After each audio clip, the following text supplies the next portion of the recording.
الرحمن الرحیم پرچار پروگرام کے ساتھ میں ہوں آپ کا میزبان احمد نواز خان۔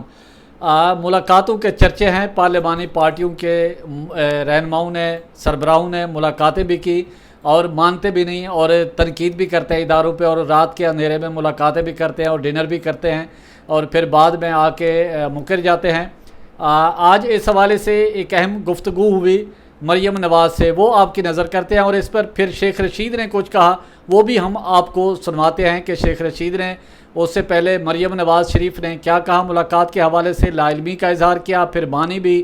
اس کے بعد شیخ رشید نے چیلنج بھی دیا۔ ان دونوں کی گفتگو آپ کے نظر کرتے ہیں، اور آپ نے یہ گفتگو سننے کے بعد خود ہی اندازہ لگانا ہے کہ اس میں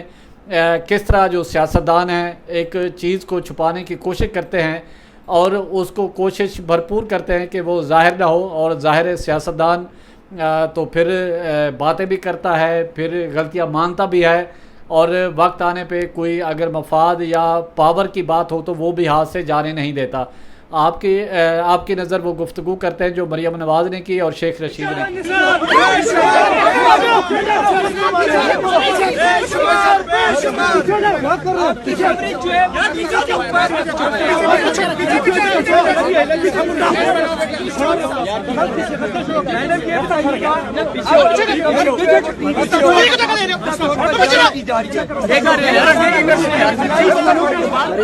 مریم یہ بتائیں گی جو ڈنر ہوا ہے جی ایس کیو میں، کیا وہ نواز شریف صاحب کی اجازت سے ہوا تھا؟ شہباز شریف اور خواجہ آصف جو گئے ہیں وہاں پہ، ڈنر کا تو مجھے پتہ نہیں، شاید ڈنر تو نہیں ہوا، مجھے بھی سننے میں آیا ہے، لیکن میں یہ سمجھتی ہوں کہ جس ایشو پہ وہ بلایا گیا تھا وہ گلگت بلتستان کا ایشو تھا، اور گلگت بلتستان کا جو ایشو ہے وہ پولیٹیکل ایشو ہے، وہ عوامی ریپرزینٹیٹیوز کا ایشو ہے، ان کے سالو کرنے کا ایشو ہے، ان کی مشاورت کا ایشو ہے۔ یہ جو فیصلے ہیں یہ پارلیمنٹ میں ہونے چاہیے، یہ جی ایچ کیو میں نہیں ہونے چاہیے۔ تو یہ نواز شریف صاحب کو اس کا علم نہیں تھا؟ نہیں، مجھے علم کا پتہ نہیں کہ ان کو علم تھا یا نہیں تھا، یا ان کو بعد میں علم ہوا، لیکن نہ ان ایشوز پہ پولیٹیکل قیادت کو بلانا چاہیے، نہ پولیٹیکل قیادت کو جانا چاہیے۔ یہ ایشوز ڈسکس کرنے کے لیے جس نے آنا ہے وہ پارلیمنٹ آئے۔ صلح ہوگی جو یہ ٹی وی کے اوپر آپ کی سپیچ بھی چل رہی ہے اور میاں صاحب کی بھی سپیچ چلی ہے، آپ مجھے بتائیں نا کہ آپ کیوں ہماری سپیچ چلا رہے ہیں، یہ بتائیں آپ کیوں چلا رہے ہیں؟ کیونکہ ظلم اور پریشر اور ہتھ کنڈے ایک حد تک چلتے ہیں، ہمیشہ نہیں چل سکتے۔ مریم کیا 15 تاریخ کی آرمی چیف اور general Faiz Hameed D G I S I کی پارلیمانی لیڈروں کی ملاقات کو جب انگریزی اخباروں نے مختلف رنگوں میں پیش کیا تو کل میں نے اس کی اصل صورتحال پیش کی کہ یہ 15-20 جتنے لیڈر تھے سب نے ملاقات کی۔ آج کیونکہ جو ہے وہ مریم صاحبہ نے وہاں پریس کانفرنس کر کے کہا ہے کہ یہ ملاقات نہیں ہوئی یا اس کی نواز شریف کو خبر نہیں تھی، تو میں واضح کرنا چاہتا ہوں ایک نہیں 2 ملاقاتیں ہوئی ہیں، اور اب جو ہے جو لوگ پریس کانفرنسیں کر رہے ہیں، کل میں 5 بجے فیصلہ آباد میں پریس کانفرنس کروں گا اور میں ساری قوم کو بتانا چاہتا ہوں کہ یہ ملاقات جو ہے یہ گلگت بلتستان کے الیکشن کے اور صوبہ پرووینلی صوبہ بنانے کے بارے میں ہوئی، لیکن اس میں ساری سیاست پر 3.5 گھنٹے بات چیت ہوئی، اور جو کچھ عرصہ پہلے ملاقات ہوئی اس میں 5.5 گھنٹے ملاقات ہوئی، وہ ڈنر تھا، یہ سلاد اور چائے تھی۔ اور اگر لوگ مجھے چیلنج کر رہے ہیں تو میں بلاول بھٹو صاحب اور شہباز شریف صاحب کو چیلنج کرتا ہوں، کسی چینل پہ آئیں، کسی چینل پر آئیں، میں یہ پروف پیش کر سکتا ہوں کہ دونوں لیڈران کی ملاقاتیں ہوئی اور سب لیڈر وہاں موجود تھے۔ اگر نواز شریف کو اس کا نہیں خبر تو میں اس کا ذمہ دار نہیں ہوں۔ یقیناً جو کچھ عرصہ پہلی ملاقات ہوئی اس کا بھی نواز شریف کو پتہ نہیں ہوگا، اور یہ میں پہلے ہی کہہ چکا ہوں کہ دسمبر جنوری میں نون سے شین لیگ نکلے گی اور ان پارٹی میں اختلافات ہو گئے۔ ان کا ایجنڈا صرف یہ ہے کہ مارچ میں ہونے والے سینٹ کے انتخابات جس میں تحریک انصاف اکثریت لے گی اس کو سبوٹاج کیا جائے، جو یہ کبھی کامیاب نہیں ہوں گے۔ آج جو یہ پریس کانفرنس کریں گے کل میں 5 بجے فیصلہ آباد میں اس کا جواب۔ جی ناظرین، آپ نے وہ گفتگو سنی مریم نواز صاحبہ کی، اور انہوں نے ان سے جب سوال کیا گیا، ایک صحافی نے سوال کیا کہ پارلیمانی پارٹیوں کی ملاقات ہوئی ہے، اور خاص کر یہ بھی کہا کہ شہباز شریف نے بھی ملاقات کی ہے، تو انہوں نے پہلے سنی انسنی بات کر دی، پھر کہا کہ میرے علم میں نہیں ہے، میں نے بھی سنا ہے کہ ملاقاتیں ہوئی ہیں، ملاقاتیں نہیں ہونی چاہیے، اور تمام معاملات جو ہیں پارلیمنٹ میں ہونے چاہیے۔ ہمارے ذرائع کا یہ دعویٰ ہے کہ ملاقات پنڈی میں ہوئی ہے